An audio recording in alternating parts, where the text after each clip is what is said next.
you know, unfortunate for WE that they will not get the chance to play them here tonight. And NIP right off the board going to take away Silas. I think they're already setting up for a potential Malphite pick here. And I wouldn't surprise me if WE gives it over to them. Monki has been a player that has not really jumped on the Malphite train himself. He has been much more willing to take the counters, but they do choose to ban it away here. And, you know, that was a strategy that they went for the last time these teams met. They gave up the Malphite, and Monki picked the Trundle into it, and it wasn't enough. NIP ended up coming up with the win regardless. So this time, Guwon not going to have access to that pick or the Jace, the common jungle bans coming in from second pick side, and instead he's going to lean on this other engager. It's going to be the Jarvan snapped up for NIP. This has regularly been their game one pick when they need it throughout this. I think all 3 series now, it's been game one Jarvan for Guwon, so makes a lot of sense, but it does leave the Rumble up. Right now, Jason Rumble really dominating a lot of the presence for the LPL in particular. Cube has been somebody who's had a lot of success on Rumble in the past. It hasn't been able to play it this year up until this point, but is going to be able to lock it in here. We already are starting to get that identity kind of coming through, and you wanted a clear identity of some potential scaling. I think Rumble Azir with those power spikes will give you that.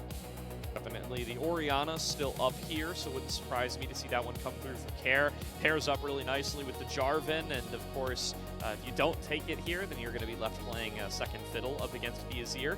Still, I do assume this will be taken on this next pick here, and they're going to take the Cassante in the top lane for Hoya as their matchup du jour up against the Rumble. Quick hover of the Kassadin. We're not going to take that seriously. This is, in all likelihood, going to be an Orianna. Yeah, and if it is Orianna, it will be Care's, 7th unique champion in 7 games of the split, so certainly a fun little tidbit there. Care has shown a huge champion pool. That's really been his calling card in the past. I don't see any reason, even with, and I think especially with the Cassante lock-in, you're really looking at Orianna here, and I think both teams kind of took the advice to heart. It really is, again, straightforward. It's dive in and go. It's the ultimate combination coming in from NIP. I expect to see something similar here from WE, kind of depending on how aggressive they want to go in the early game. Dr. Mundo makes the most sense for me here. This is what I would expect to be the lock-in. It's been something Monki has found some success on early on in the split, and I think fits well with the combo they have so far. Yeah, this will be his 3rd Mundo game of the split. He's been loving what Mundo gives them in the map and gives them on the field. I do kind of wonder, you know, this is a whole top triangle taken without real access to hard CC now. So it might be a little bit questioning where that lockdown's going to come from. That's got to be Yaoyao now, kind of fulfilling that role. So eyes on what he's going to go for this game. Is a lot of the picks that he's kind of been going for game in and game out this season probably starting to fall off the board. I wouldn't want to see a Braum here. I wouldn't want to see something like the Lulu or the Nami. Do need to see probably some primary engage there for him, and he's going to start to lose access to some of the most preferred picks. The Rakan gets picked up.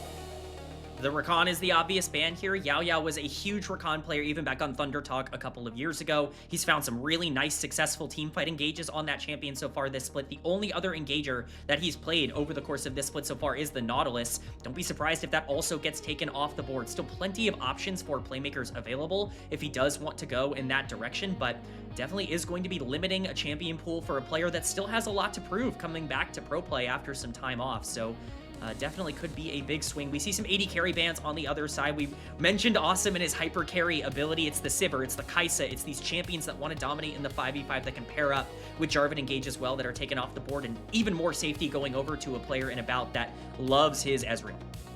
Yeah, very cool to see that one come on through here.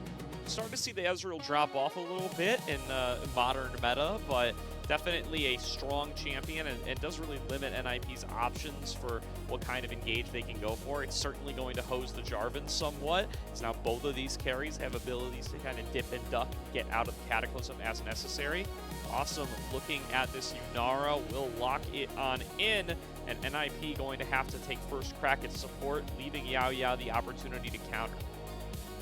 Yeah, this definitely screams Enchanter for me, for Zhuo. We, again, talked about this a bit in the pre-show. He's really loved the flexibility that this new meta provides, the ability to play a little more aggressive on poke champions in the 2v2. It's benefited him a lot. But when you're looking at NIP's comp, I mean, it's late game. Like, you are looking at a team that really wants to try to get to those 5v5 coordinated fights as quickly as possible. If you can bridge that gap with some Yunara damage, that's going to be massive. But it's not like you're not staring down at Dr. Mundo and a Rumble and an Azir on the other side. And if you pick something like a Karma here, if you're locking in and saying, we want to fight you out in the 2v2, things could get pretty spicy for WE, and that will be the lock-in. All right? So they're trying to get themselves some of these winning lanes, trying to stop the early game bleeding that we talked about for WE. This does mean that it's going to be tough for them to start fights on their own terms. Like the first pick Rumble feels like it has kind of gotten left by the wayside as the rest of the draft played out.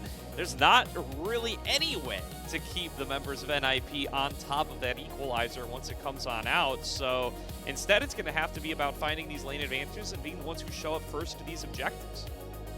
Yeah, this is a massive game for About. I really think this Ezreal needs to be huge in the mid game in order for them to feel that advantage. If he can be the kind of player that you can play through and get those skirmish advantages, get Mundo online, get Azir into a spot where he can play safer, that is WE's pathway to victory. For NIP, it is such a straightforward comp. It is very, very simple for them to just play out the game normally, play off your Jarvan Ori power spikes, and get to a spot where you can dominate off of what is likely going to be a pretty massive topside lead. On the lookout for, so trying to set up the top side for advantages, trying to make sure that you're going to have some kind of source to play through. That Jarvan, Cassante, going to be the engaged source available for NIP, of course, and they do find themselves pathways on towards these carries, or if these carries aren't able to deal enough damage to really be able to work their way through that front line, things are going to go real sideways for WE incredibly quickly. Going to need to find those advantages through Monki. Going to need to see a little bit more of that 2025 form that got us so excited for this player in the first place. It is a big game for some important players. Man, Monki needs to step up here today. I want to see that bounce back. As do I, K-Man. Welcome to Summoner's Rift, everybody, for game number 1, which very well may determine who is taking first place in Group Perseverance once this second round robin is done and dusted. WE up against NIP, both teams hanging out at the top of the table.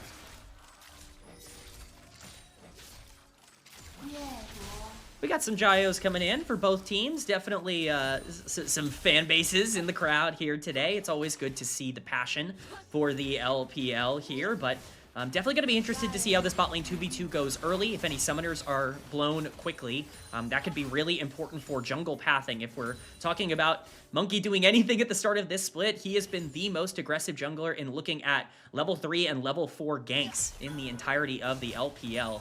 Certainly something that you are at least going to be thinking about if you're NIP shoved under tower here. Absolutely.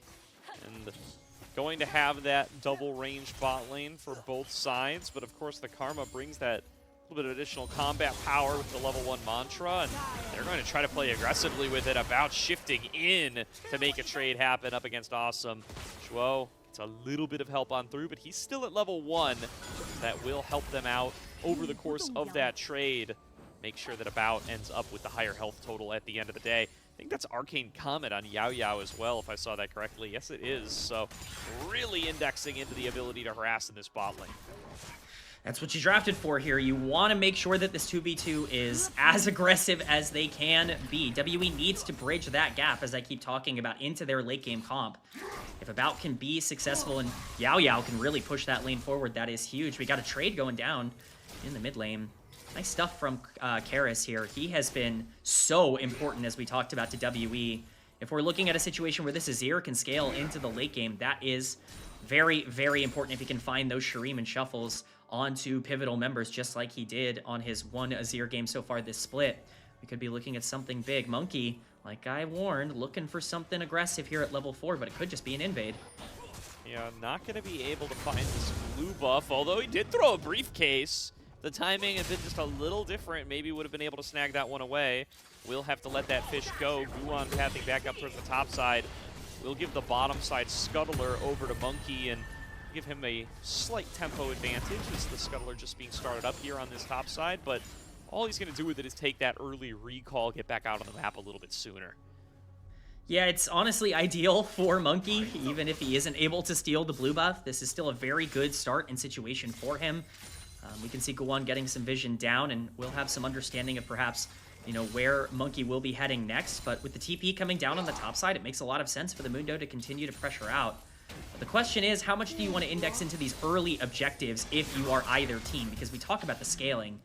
could be really important to make sure that you don't allow some free grubs or dragons to get stacked on either side. I definitely want to see the pathing of the junglers in terms of where they want to put their priority in just a couple of minutes. Certainly, as they're going to continue to just shove in these bottom lanes wave after wave. Karis doing a solid job every time we check out this mid lane, has a little bit of a health total lead, and it definitely feels good pre-level 6 on the Azir side of this matchup. It's generally considered to be a bit better for the Orianna, but Karis navigating it no problem, at least thus far. It's both junglers hovering around this mid lane. Zhuo paying a visit over here as well, just to make sure they are able to get this wave shoved back out. Yeah, Guwon's still in the area as well. He has to be careful of a flash play here, but no such play will be made. No timer here, at least for Guwon. He feels comfortable with the situation he's in. Just going to make his way down to this side of the map. Dragon is spawning in 15 seconds. I doubt they want to go for it this early, but it is something to point out that it will be at least a little bit more difficult for them to control the top side of the map at the moment. Hoya doing a good job to shove in. He will likely get his recall through. And now it's just once again about the push on the bot side. We saw Zhuo make that roam, mostly because he doesn't really have any tempo or pressure here. We got some jungler pings coming down. This is something that you got to be worried about. Q goes wide, but the root does connect onto Assum, and Monki showing on up here as well. Good dodge out on the briefcase. Assum going to lose about half of his HP with the continued harassment of the WE bottom lane. Guwon spotted by Monki, who will advance towards him and see if he can find an opportunity for a fight. Karis going all in the mid lane. Throws out Emperor's Divide just for a little bit of additional harass damage, and keep Karis' health bar low after that TP's already been expended. Yeah, I'm not entirely sure if that was a misplay. I think that there was something potentially there, but with Jarvan in the area, probably best he didn't go full in on the 1v1 fight. Still, some nice harass going down. Shockwave. Karis going to be able to slide his way out of there. Yeah, not too much of a permanent effect. And the constant poke of the bottom lane has forced out Assum and Zhuo. Briefcases joining in with the Karma Ezreal poke there to get them off of this bot lane turret, and they're going to try to just funnel that gold into a bout. Karen Guwon doing the same in mid to get them a little bit of plate gold, but it does look like they're going to get 2 into a bout's pocket, and they're going to be solo plates as well. Yeah, I mean, this is exactly what we were talking about, getting gold on the right targets as Cube tries to at least secure the crab area here, but with Karis so low on health, it's going to be a pretty difficult contest for him to have. He's just going to get some vision and walk away, although might get a little bit more than that with Monki on the way. He's going to start torching him a little bit here. Gets pulled in by the Intofo strikes. Monki arrives, but is at a level disadvantage versus Guwon, who did just take up over to level 6. So that second scuttler will go over to NIP without too much that WE can say about it, but plenty of camps left for Monki to farm. Afterwards, Dragon's still standing. No solid advantage in the bot lane built up to be able to actually take that one, but finds himself in about a 300 gold lead thanks to the addition of those turret plates. Assum hits level 6 though, and will immediately pop it for harass onto Yaoyao and about and move up into the river. This is quite bad for WE. You're really relying on About and Yaoyao being in a dominant position to fight around these neutral objectives early in the game. I think Guwon has done a great job on this Jarvan to really keep pressure up on the top side of the map and really get gold into the pockets of this Orianna. Once that combo is online, as it is now, you have that Shockwave and Cataclysm available. It becomes really, really scary to try and skirmish, even if you are an Ezreal. That damage can come through really quick and really fast, and so you definitely want to see WE putting some more pressure down onto the bottom side, but a really nice start here from NIP to keep the gold even. Yeah, level 6 finally ticked by About there, and he's just going to pop the True Shot Barrage, just trying to keep the wave shoved in and support Monki in this attempted blue buff steal. Guwon has redeployed, coming out of base with the Tunneler for a little bit of extra value, but this wave is crashing in the bottom side. Zhuo already moving up, but it's too late. Monki smites down the blue buff. Karis took a rough trade in mid. Karis looks to have committed the Shockwave in order to do so. To get that shove in, Guwon immediately going to pop the Cataclysm to lock down Yaoyao. Going to stop Monki from being able to return too much damage, but Yaoyao's got health to spare. He's able to stay alive and walk on out. Zhuo takes a ton of poke damage, and there's About over the wall. Going to force the flash out. Guwon now going to be the next target. He falls for first blood. That gold goes over to About, but Assum going to be able to trade right back, and not stopping there. Monki has to pop the maximum Dosage to get himself out of danger. It's a 1-for-1 trade with First Blood going the way of WE. Yeah, definitely a WE favored trade there. Just an ill-advised Cataclysm coming in from Guwon. It really does feel like an over-aggressive play made in the jungle. That 3v3 is going to be very difficult to win at this stage of the game, and Monki being able to obviously survive, gain that healing with the ultimate, he will be able to secure that first dragon as well. And I think dragons are actually going to be really important this game for both of these teams. Guwon's making his way down. I think this will be gone in time, but Monki could be a target. Saw it tick down to 1 there for a moment, but Monki has got the briefcase to give it the business. He is able to secure that dragon for himself. 1-1 on the scoreboard. WE with the faint lead. They do have an advantage for about. It's not quite on that Trinity Force, but once he does hit that power spike, that's where you're really going to start to feel how strong this Ezreal can be in those earlier stages. But for now, Guwon taking a peek down here. I don't think Monki's in position to be able to respond, and About is all alone. He's got no support. Dive incoming, gets hit with a polymorph, focus down, and Assum will close out the kill. Down goes About. This fight is not over. Here come WE. Assum going to be able to dash himself back on away. Monki pops the maximum dosage. Oh, In goes Guwon. Karis tries to shuffle him back, but connects onto nobody. The Soldier's whip. Shockwave doesn't. Pulls back in Karis. Nearly takes down Monki, who will just continue to book it back to his base. No other bodies hit the floor. A successful dive for NIP. Very, very well done for NIP. Guwon barely gets away with that, getting over the blast cone, not being spotted by Monki, who's making his way up to the red buff. It's perfectly timed from him on the Jarvan, and the dive goes about as well as you could hope. You have to burn maybe a few more resources than you wanted, but shouldn't matter too much now that we're getting these lane swaps coming in. Karis is going to continue to have a lot of trouble in the side lane here. Karis is going to get a lot of these plates as well. This is where the NIP comp just becomes so dangerous, and Karis is just in trouble. Yeah, there's the Orianna winning that side of the matchup we were talking about. Monki focused down too fast. Maximum dosage will not get him out of dodge that time. Doesn't get an item finished until he's in the death chamber, and now Guwon has free reign to work on these grubs. And that's the kind of mistake that Monki has been making pretty commonly over the course of this split, where he's just a little too far forward and exploitable. It's a nice pickup from NIP. They've really regained full control of this game over the past couple of minutes with some nice plays and some great side laning. The grubs are going to be very helpful for a team that has so much teamfight control, I would normally say, as About ends up coming in and picking up something here. 2 grubs is still good. But the 3 grubs denied from NIP as Assum somehow gets one with the True Shot Barrage cross map. Surely 90+% of the time that doesn't work out, but he gets paid this time, and that could matter. You know, the little mites definitely help you out in your pushing abilities. As, yeah, we'll get a little replay here. I guess that wasn't as far away as we might have thought, so he had a little bit more control over it, but still, nice shot from Assum, or from About. Yes, About obviously very important in this game here for WE, and he is coming through. This is a player that we didn't touch upon all that much in the pre-show, but he's been very, very solid so far in his rookie campaign for WE, of course, coming from that pretty prestigious Gen G Academy team. He has a lot to prove here for WE, and I think the Ezreal is going to be an important factor in winning some of these mid-game fights. We're about 1:45 away from that second dragon. WE getting the first. It's really important for them to keep. Karis connects on that shuffle this time. Care forced to flash away. Nicely done, but here's Guwon. Let's see what he has to say about this. He will be able to walk this one out, goes where he pleases, as windows are apt to do. 2 versus 1 now. Assum trying to kite away, gets hit by the root, has to flash, still goes down. Assum just takes an inadvisable 1v2 and drops. It's a really, really big mistake from Assum there. He expects his team to be a lot quicker than they actually are on the rotation, but Zhuo and Guwon just cannot get there in time to punish About. And that's even more gold going into the pocket of the Ezreal. And now Guwon's in a tough spot in his own jungle. Again, dragon spawning in just under a minute. Monki going to continue to pressure out 1v3, and he got it. He's going to walk away with the blue buff. Very nice. That's a second blue buff in a row taken by Monki here, successfully controlling 3 buffs around the map.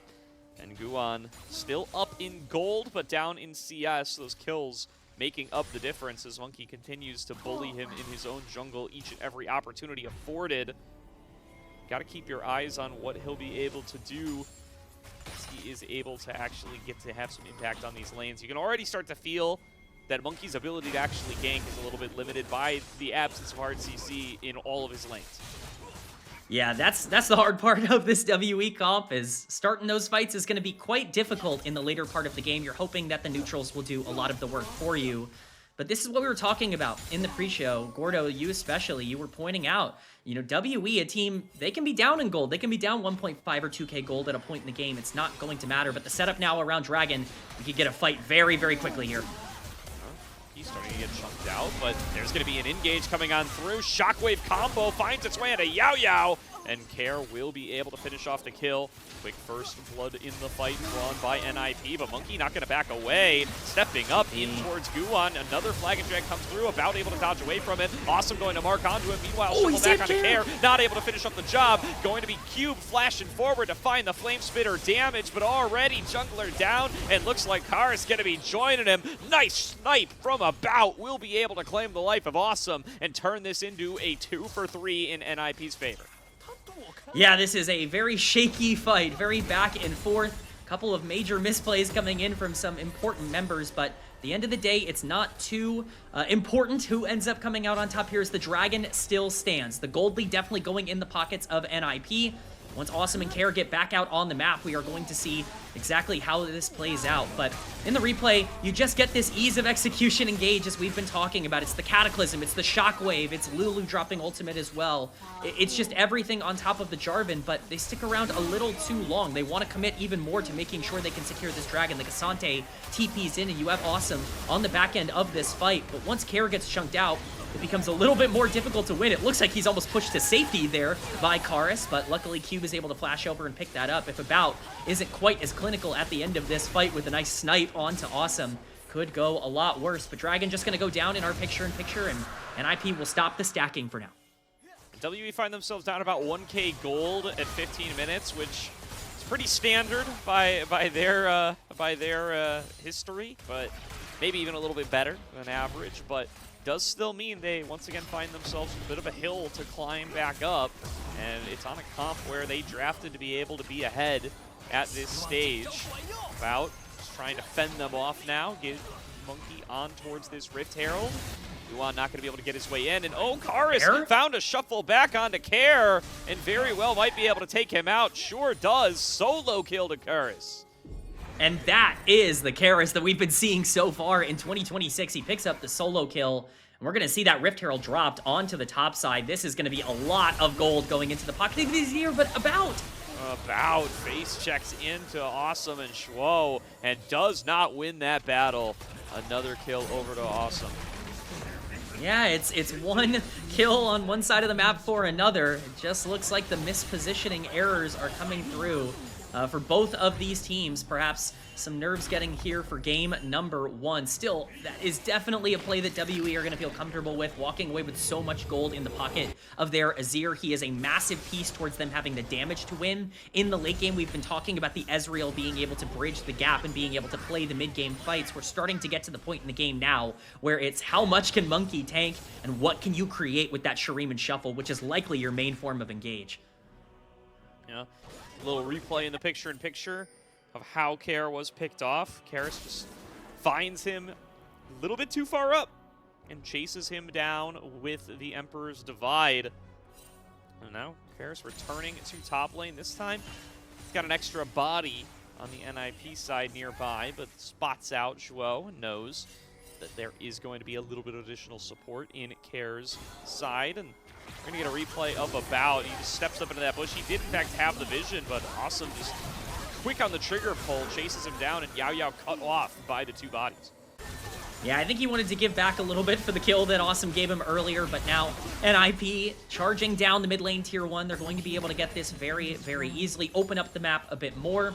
No objective to transfer a lot of this to, but with a lot of gold going into the pockets of some of your main carries, as we can see, still a 1.4k gold lead on NIP. I don't think they're too upset by the game situation, even if WE have done a good job to stabilize this You still have that engage, that Cataclysm and that Shockwave. If you land it on the right target, could be massive. We're likely going to be waiting at least a little bit, probably about 2-ish minutes for the next major fight. But in group perseverance, you never really know. Anyone can pull the trigger at any time. Absolutely here. And so, going to be a full send into mid from WE. They have all 5 members here coming out of the shrubbery. Try to make a move on towards this outer turret. Monki going to try to steal some camps away from Guwon, but Guwon already finishing off the birds. Hoya TP's in. He's cut off from the rest of his squad. Is he tanky enough to survive the full brunt of WE? Looks like he is. Gets chunked to about half. Monki going to take very similar damage as Assum approaches him. Out looking for some of this poke. Zhuo going to blow the heal to get a little bit of movement speed and get himself out of danger. And it's an ARAM. There's going to be the engage with the Cataclysm. Equalizer layer down on top. Monki channeling the maximum dosage, pulled back in by the Shockwave, but no follow-up. Monki stays alive, and no bodies will hit the floor as a result of this fight. About and Cube trying to find some of that additional poke. Monki already back to a pretty decent health total as Hoya gonna brawl with him. That's the value of the Dr. Mundo right there. You can full engage onto this champion, but it's almost impossible to burst him down unless you have so much damage, and at this point in the game, they just don't have it quite yet. That's a big cooldown burned here for NIP. No Cataclysm for the next couple of minutes, and there are some pretty major things coming up. Of course, you've got Baron spawning on the map, but 45 seconds on the Ocean Dragon if they do want to fight for that as well. This is where WE can really start to thrive. If they can get Monki into a position where he is the target for these engages, they have some damage to put out on the backline if they can get that front to back. Yeah, I mean, it feels like they got a little bit of a flex there as they do survive the full engage, but no real lasting benefits gained for them either. They didn't even get to pop the Crystalline Overgrowth in mid with their 5-man push in mid, never getting an opportunity to actually touch it. I think About's going to find it right here, beginning to sneak that one auto in. They don't, actually, but they get the plate regardless thanks to the minion deal. Yeah, it's tough right now in the mid lane. We're seeing some ARAM action happening for WE, but that could be setting up for the positioning that we see around these objectives. Both Baron and Dragon on the map, and a fight could be imminent. Ooh, aggressive pathing from About there. Gets him a couple of autos from Assum for his troubles, and he will be taken just a little bit lower, still not in too much danger as they kite back towards the Dragon. Hoya and Guwon up in the front line, going to start to work on a Monki who pops the maximum dosage. Damage coming in on a Hoya. There was the Equalizer thrown on out as well. Chunks out there. Shockwave. Double Shockwave in with the Cataclysm. Karis staying alive, finally shuffles them back, but will fall on down. But look at Cube. He's melted him with the Flame Spitter. Gets tons of damage back before he's forced out of the play. About staying alive. Flag and drag towards him. Needs to stand and fight. Can only claim back one before Care and Guwon will finish him off through Yaoyao's shielding, and now Yaoyao, the last one alive, will have to surrender this dragon to NIP. Massive fight for ninjas in pajamas there. It looks like it could be quite dicey after a great Shuriman shuffle from Karis, but it's just not enough. The solo laners don't have the damage, and NIP walk out with a really big win.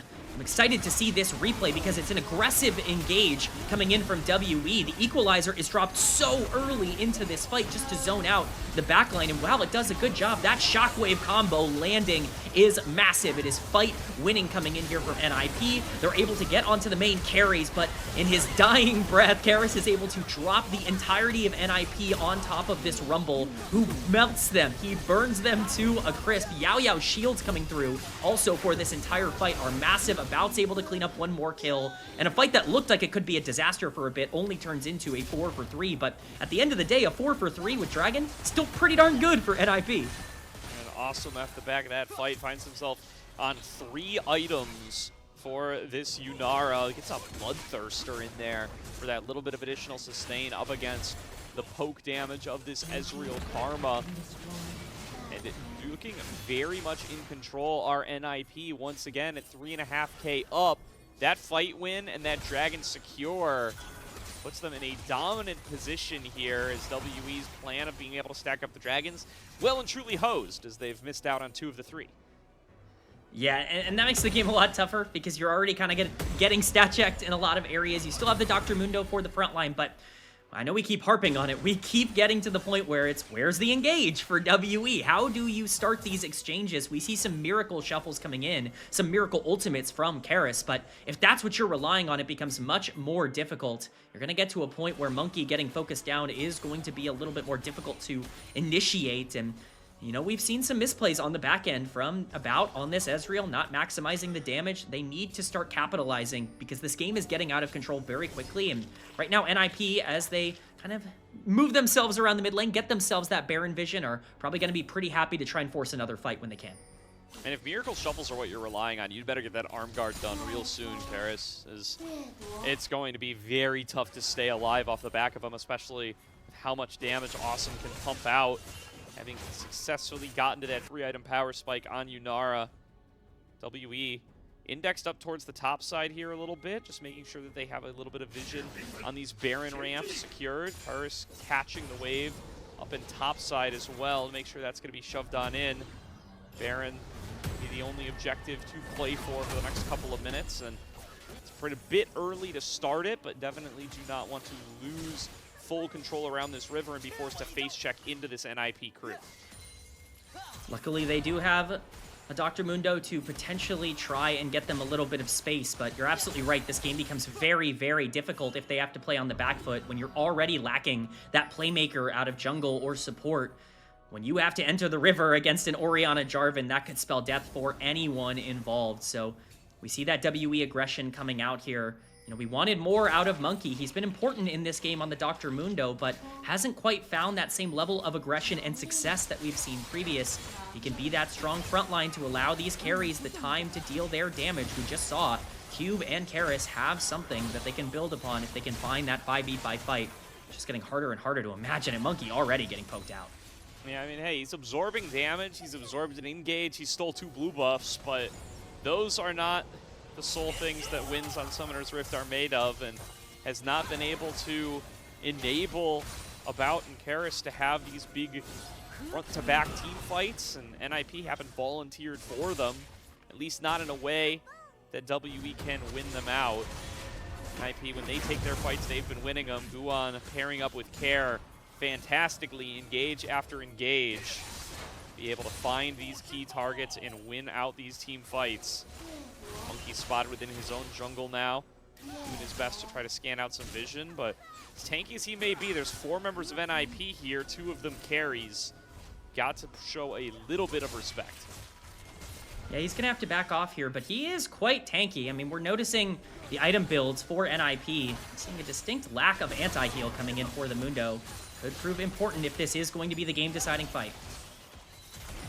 Stepping up here, Hoya behind enemy lines. Nobody sees him. He's going to be able to find the flank. About already shifted, has to flash back to the other side of the Cassante. Karis going to be able to sneak away as well, but Monki getting focused down. Does pop the maximum dosage, is standing for the time being. Equalizer has come and gone. Didn't accomplish too much. All 5 members of WE find themselves still standing underneath this crafted sun disc. But how are they going to be able to keep the fight going if they think that they're favored? Just throwing out a little bit of poke damage here, but NIP, they got in, they didn't find the fight they wanted, and now they get to choose where it goes from here. Good chunk damage found on the Yaoyao and About. Assum up in the front line, once again chunking Monki out low, and this time there's no maximum dosage to get that health bar back up. NIP control the river, and they won't let WE in. No ult for Mundo means hard fight. NIP want to continue this exchange as long as possible. And Monki cut off here, going to have to flash back over the wall to avoid the damage from Assum. And this guy is exactly as his name would imply. Nobody can step up here for WE. He melts through the sole frontliner too quickly and basically ends the fight on his own without any bodies hitting the floor. It's incredible patience from NIP. They're able to chunk down Monki, get the ultimate out of him on the Dr. Mundo, and realize, hey, once you get that full health bar, there's no way that you can fight back after that ult is down. And it's just exactly as planned. They're able to stall it out. They don't need any kills. They're able to pick up the dragon. And now we're talking about a team that's on soul point for Ocean Soul with Cassante, Jarvan, and Orianna. This could become a very difficult game very, very quickly for WE. Definitely. Karis had the arm guard we called out earlier, by the way, but he had to use it defensively, so he didn't get to have that big engage angle. Maybe once he finishes the Zhonyas, he'll have another opportunity to get something like that going for himself, because yeah, you can just feel the lack of engaged opportunities. We talk about it again and again, but that was really the case there for WE. They survive the initial engage. They get Monki regen back up to a decent health total. They step up to NIP, and they just can't do anything. Yeah, it's such a difficult situation, and this is why it is very, very hard to draft and play around comps that do not have straightforward engage. Is you really need to make sure that you play perfectly in a lot of these exchanges, get some leads, and control zones, and they just cannot do that in their current game state. Guwon getting as much on the map as he wants. This team could even force a fight around Baron right now if they really want to. Once they start controlling this mid wave, it becomes even more difficult, especially with the spacing and the gliding that Assum has been putting out so far in this game. He's got that Lord Doms now. It's becoming more and more problematic for WE to stand there and try and contest, but they're going to have to push at some point. Eventually, this game is going to run out of time. Yeah, I mean, you think he was doing damage to Monki before. This Lord Dominic's Regard's really going to let him work his way through that health bar in no time at all. 4-item marksman up against 2-item tank. We all know how that's going to end up playing out. NIP, about 3k of gold lead, 3 minutes away from being able to get themselves onto the Dragon Soul. An Ocean Drake will be the final nail in the coffin for this poke setup that WE has going for them, and that's really the best thing that they have at this stage of the game, given that they did not find that early game advantage. Yeah, it's just it's a tough map state. I think vision is so crucial, and when you look at the top side of the map, all I'm seeing is red right now. It is just ward after ward after ward for NIP. WE, of course, going to have their chance to come in and clear this out, but NIP are only allowing this on a reset. Zhuo's caught, though. Ooh, found there, trying to get a recall off to restock on wards. Instead ends up losing out on his flash. Will stay alive, but still does need to find that recall, this time for health as well as for wards. And that will give control over this Baron over to WE for the time being. They get to sweep away some wards, they get to place down some of their own, and maybe can try to maintain control over this river and get an actual fight started on their terms. Yeah, that was a really nice catch, at least to get some tempo in, because I was just talking about it. Vision is so important, but NIP say, we don't care about your river vision. We want some pressure on the mid lane here, as they're going to shove this wave in, and now it's going to be in a decently scary spot. Karis TPing, mid-wave still does matter, K-Man, and the NIP, fully cognizant of this, will maintain control over it. Equalizer comes on through, does cut off that choke. Guwon tries to scoot away, but will get melted down by Karis, as that's one kill already over to the side of WE. Can they keep this fight going? No, they're going to have to let those go. Catch and release here for WE without that follow-up engage, but they have inside track on the towers, and they know they have a numbers advantage if NIP try to fight them. NIP pincer themselves in that exchange. Guwon just goes a bit too deep trying to chase about and actually gets poked out a lot. And the moment that TP comes in from the Azir, it becomes a very difficult exchange. Baron is started. There is no jungler on the map right now for Ninjas in Pyjamas. 20 seconds to go. I mean, this is a tough ask to try to walk in through the Azir and the Ezreal. Baron falling lower and lower. Hoya actually flashes in here looking for the big stun. Smite comes through. Monki secures the Baron for WE. Hoya now in deep up against 5 members of WE, and he will be joining the dead. About claims the kill. WE take the gold lead back. Gordo, I must be hallucinating, because I distinctly remember NIP having a 3,000 gold lead, and it's not there anymore. It's gone. It's off the rift. A huge mistake from NIP to over-chase on about here. They want to try and find the pick, but this entire setup is for mid lane pressure. Guwon flashes in with the Cataclysm, but he takes so much damage from the Ezreal and the Karma that at this point they just have to completely disengage. There's no care shield coming in on the Orianna to keep things safe with Monki and Karis right behind them. The Equalizer getting dropped. This Jarvan is cooked. He's toast in the mid lane. NIP have to completely abandon everything, and then later on in the fight, Hoya just wants a piece of the action as well. There's no CC tools to make the Equalizer work, so Cube has to make the map work for him. Finds the opportunity there as Guwon only has one path out, forces him to waste the flag and drag, and Karis is able to finish him off on that end. Now, hard pushing in mid, nobody in NIP in position to respond. They take inner turret and inhibitor turret. They're going to take the inhibitor as well. Care still hasn't gotten back. The base is cracked open. WE has spawning supers in mid. They got an inner turret in bottom as well, and they're going to take the gold lead even further. This is huge. Teleport's coming in. Dragon is on the map. NIP still are on Soul Point, but they have to win, and they have to win now. Gotta do it again here, WE. Engage coming on through. A little bit late from Q, but he does arrive to the scene. Throws out the equalizer. Gets some good damage onto the team. Shuffle back from Karis, but it costs him his life. Into the GA goes Guwon. Comes back out on the other side. Hoya low. Guwon at about half. Assum trying to push back 4 members of WE. And no Azir to dish out the damage. Monki still trying to frontline. Throwing out some of these both cases. There's going to be a big shockwave on towards 3. About Yaoyao incredibly low. Cube trying to deal the damage. True Shot Barrage comes on across, knocks down a couple of members of NIP, but they're still standing and they're still fighting. Hoya up in the front line, looks for the third cast of Antofo strikes, but can't pull anybody back in, and About still at a safe distance away. The health bars are getting lower and lower. The poke is coming on through. About getting harassed. There's the Dragon Soul. It's secured for the side of NIP. Can they get their clap back from WE? Still shots raining on through from About, but NIP stay together. They stay joined. Guwon engages onto About able to keep himself standing for just a little bit longer, and it's going to be Monki get the last laugh here, unless Guwon can scoot himself out to safety. NIP, they don't lose any members other than their carry, but they get the Dragon Soul. Oh, it is such a tight fight on both sides. Neither team willing to throw the game away on an errant engage. A couple of massive ultimates from the 2 mid laners, but it's not enough to really separate the Dragon. Going to Ninjas in Pyjamas is massive there. It facilitates their entire escape with that Ocean Soul. And now we're looking at a game situation where, yes, WE have a 2k gold lead, but they have no reliable engage, and you're looking at Ocean Soul on Cassante, Ocean Soul on Jarvan, Lulu and Orianna shields coming in. This is a much, much more interesting situation. It all comes down to this fight.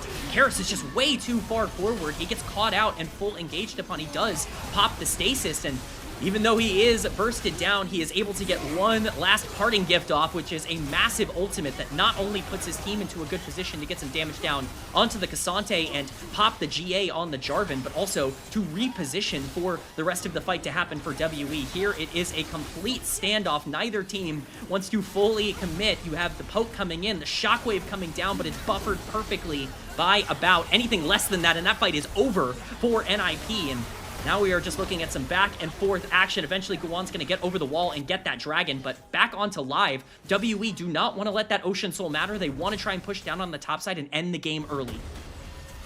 Dragon Soul so rough here as About still looks to try to find this harass on the Ezreal.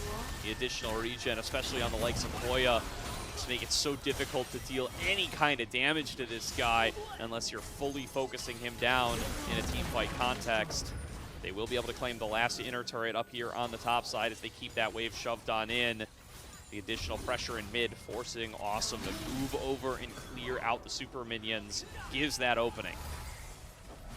Very importantly, just over a minute on Baron spawn. That could be massive. That is likely going to be the game decider here.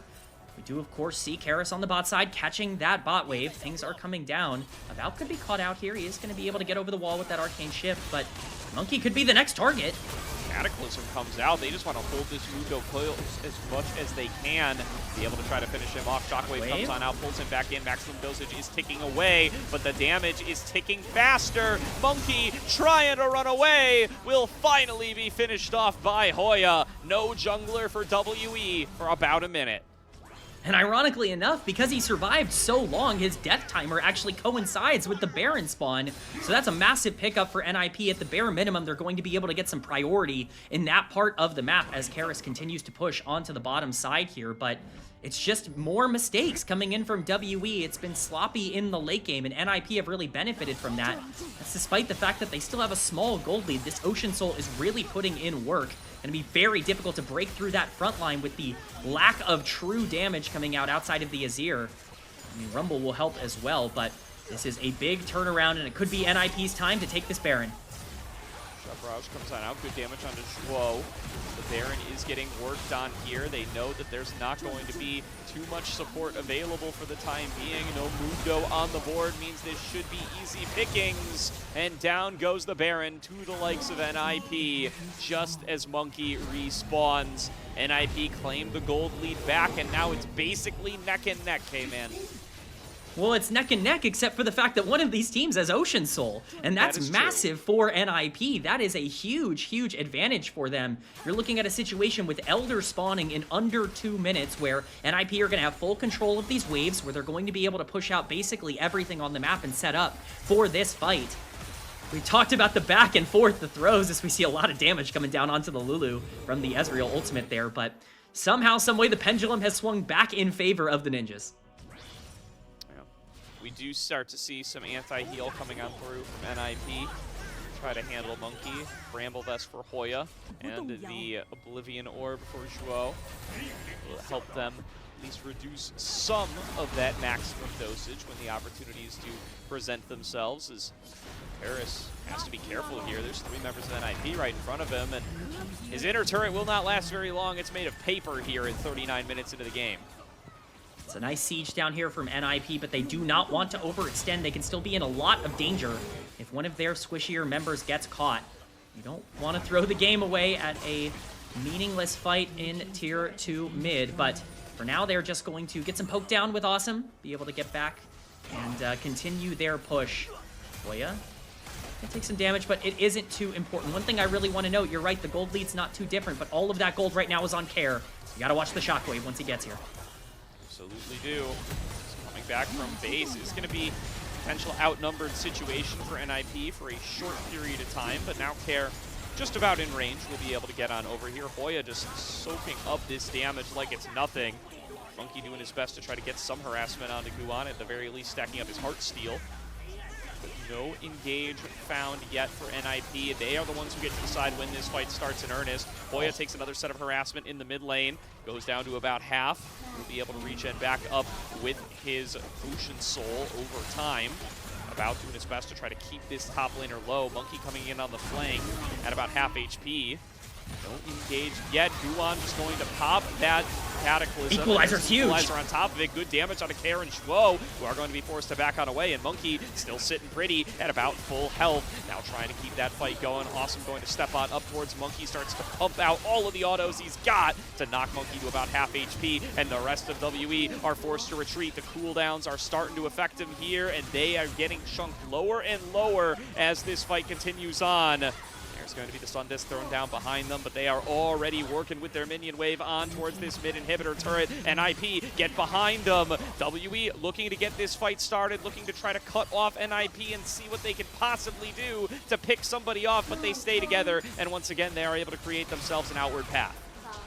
Yeah, they are able to survive what is a very precarious situation. Both of these teams playing on a knife's edge right now, but it's NIP who walk out with all the advantages. Teleport coming in. The fight could happen right now. Monki staring up.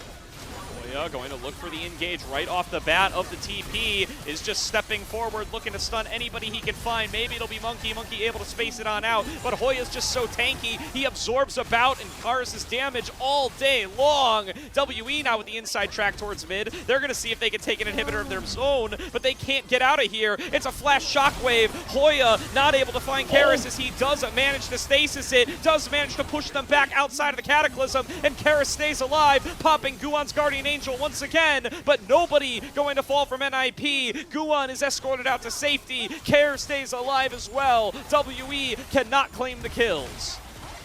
All that fighting, all of those exchanges, and no one ends up falling. Elder is still on the map, and pings are still coming down. It's really well played by WE, but their lack of engage continues to hurt them. Hoya again chunked out to about half for this level 20 Cassante. He's thriving here, continually getting chunked out, continually regening back up off the Ocean Soul, and continually coming back in for more. About trying to find somebody who these continued Mystic shots will deal some damage to, but Guwon and Hoya have been intercepting them all fight long. Monki now isolated by Assum, gonna get chunked down very, very low. They need to buy Monki the time he needs to be able to rejoin the health back up, and NIP are not slowing down. Ocean Soul at their back means they can keep this fight chugging. Cube on the flank, Cube on the flank. You gotta watch out for this Rumble, and Equalizer could turn things around. They have the healing, but we saw what it could do in the last fight. have to wait for NIP to commit so that the equalizer can still have its maximum value, or they can just throw it on out right here. NIP going to back on away. Hoya cut off from the rest of the team a little bit. Monki still sitting here at low HP totals, but it's still a pretty good amount. Karis is knocked up. He's isolated, and Assum will claim that kill. That could be the opportunity NIP have been waiting for to be able to step up into this Elder. Big true shot barrage comes on through. Yaoyao pulled back in by the shockwave, and Assum popping off in the fight will finally be taken down. About claims himself a double kill. Hoya fighting with Cube on the opposite side, and it's Hoya who's going lower and lower, but Zhuo showing up for the backup. Cube still able to take down his top lane counterpart. Monki able to secure the Elder Dragon. How has WE managed to finagle a way out of this? True shot barrage goes wide, but Monki is able to interrupt Kare's recall, executes him with the Elder Dragon, and About is on a solo mission towards the Nexus. He's looking to end the game. He doesn't care about the way that things have been set up. It was Ezreal or bust, and the Ezreal is coming through as he marches down the Nexus solo and ends this game for WE. They can't keep getting away with it, K-Man. How do WE win these games down such ridiculous amounts of gold? About finds another execute in the fountain. And against Ocean Soul and a 3.5k gold lead and a second 2k gold lead, WE win. Gordo, we just signed up for one of the best series that we're gonna get. Game number 1 gave us everything we could want, and then some. What a phenomenal finish. Just unreal. Both of these teams with the game in the palm of their hands with everything they need to end it, and it was throw after throw. It was pendulum swing after pendulum swing, but it's WE, it's About and Monki that end up surviving, showing up, getting the Elder, and ending the game with that game 1 win. And I can't decide what explanation I like more. WE keeps on winning these games from increasingly ridiculous gold deficits, and NIP cannot win a game 1 to save their lives. This is the 3rd game 1 that they've lost, the 2nd one against WE that they've lost with a significant gold lead. I don't know what to say. They just got to get warmed up, I guess. Yeah, I mean, yeah, that's, I guess, a way to put it. I think maybe some execution problems in the later part of that game that were just not on point, but really, I mean, I want to give credit to both of these teams. You can talk about the misplays, you can talk about the positioning errors, but the resilience, the willingness to fight in the later parts of these games, I think we are seeing both of these teams come out here with really the identity that they feel they can win, and they feel they can be the best teams on the Rift here today. And if we're going to get this kind of action for 3 games here tonight, oh boy, am I excited. Yeah, I mean, you got to give big credit to About in that final team fight around the Elder Dragon. Karis falls down so quickly in that team fight. The damage has to come from About. Cube does a pretty good job as well. He's able to win out on the backside, but About has to dive on in there. It's his job to finish off Assum, to stop what could have been a big Unara moment, and he does manage to come out and do it. And I think that's the crucial thing. If you would have told me that it was Mundo and Ezreal that would be winning the 40-minute team fight around Elder Dragon, I would not have believed you against this comp. We looked at NIP's draft and we said, hey, their straightforward, clear-cut execution comp in the late game is going to be able to reign supreme, but it really was a player diff in this one. And, we even talked about players like Monki and About needing to step up. And here they are getting a huge win for WE and getting them out in front again with a better shot here against NIP. Yeah, Karis not beating the allegations that we were trying to assuage at the beginning of today's show. Talking about how he's getting better on these picks like the Azir, like the Rise.